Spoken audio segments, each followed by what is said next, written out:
and welcome back to Now TV, aka I Am Just Jen YouTube channel. As you can tell by our hair, it's been an uproar of an experience. Do you want to go first, Bobby, or should I? You can go. So, this is a really weird area of town. You can say that again. I've never seen a place where they're just not welcoming to people coming in from anywhere like I have here. They have no 24-hour open McDonald's for dining in or even coffee shops in gas stations like truckers use. There's no place to rent the showers like truckers use. There's no groceries. I don't have a real grocery store. There's nowhere to rent canoes at all. Agassiz has no hotels or motels in it. You have to go out further to either towards Harrison Hot Springs or come back into Chilliwack. And because of the terrible weather, I don't know, what would have happened to my wood if we had gone through at the fair? He's right about that. He is made out of wood and it was pouring last night. So it's like they don't really want guests, and they don't seem to understand what real backcountry camping is. They sort of just like to pretend they do. Dude has a fishing shop, tackles, worms, baits, other things, blah, blah, blah. And I asked him, well, how do you access the Fraser River? Because it was beautiful. Went over the bridge. I'm like, there's a spot I want to go pitch a tent. I want to go there and I want to canoe down the Fraser River. This is a tackle shop, and have no way of telling people that are coming up there to fish and hunt how to do that. To show you what I mean by pretending they know or pretending they, understand where they're living, but they don't. So I ended up having to catch a bus out. And I went to a Tim Hortons that shows in Google that they were 24 hours and it says dine in. And then he tells me, we have to get ready to close up. And I said, but it says dine in. And Google, oh no, that's just a drive through. And I had bought a coffee and an apple fritter. And see, that's the part of the backcountry camping. And the point of what I was trying to get away from was all this garbage, all the fast food, all paying for food. When I wanted to go and catch fish, cook food myself, buy the supplies I need, dry goods and other stuff, and make my own food because it's healthier and I enjoy it more. So now I feel sick because combined with the food I did bring that is mine, it's a terrible combination in my gut. So all in all, I threw in the towel, even though the rain has stopped today finally, and the clouds break and the sun is sort of there. I bought my bus ticket. I bought a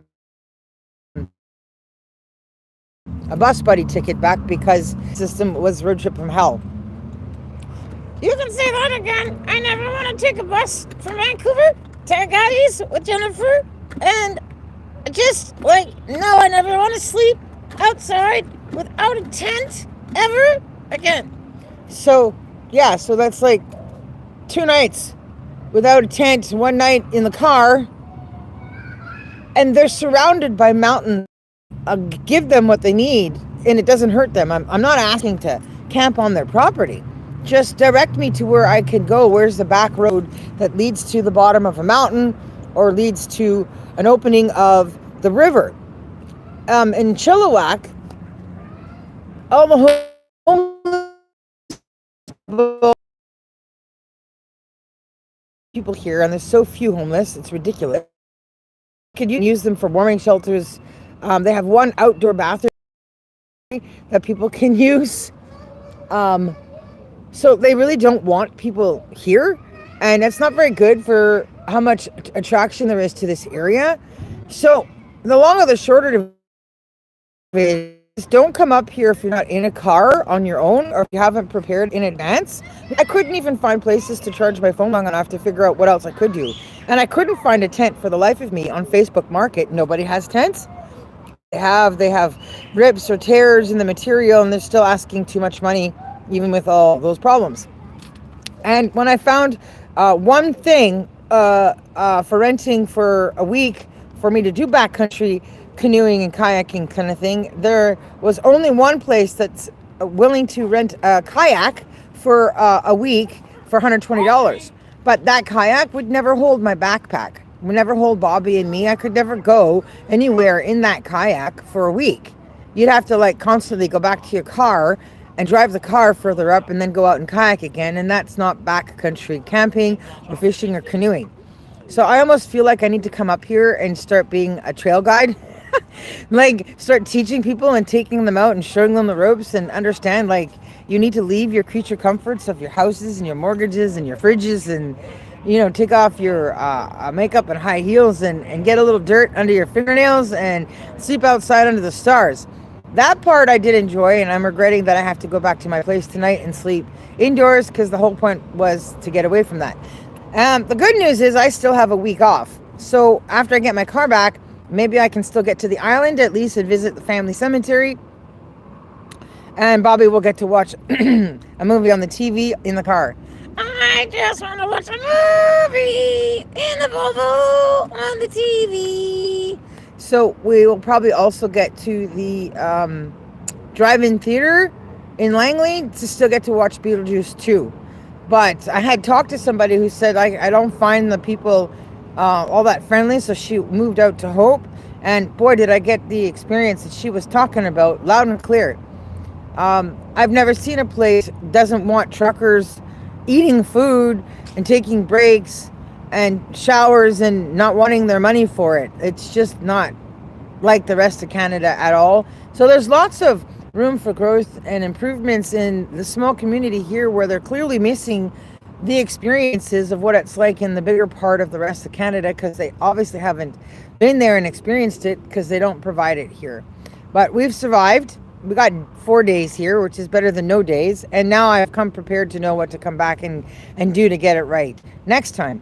But I just opted that because he's made out of wood. No, my nose does not grow on a toe line.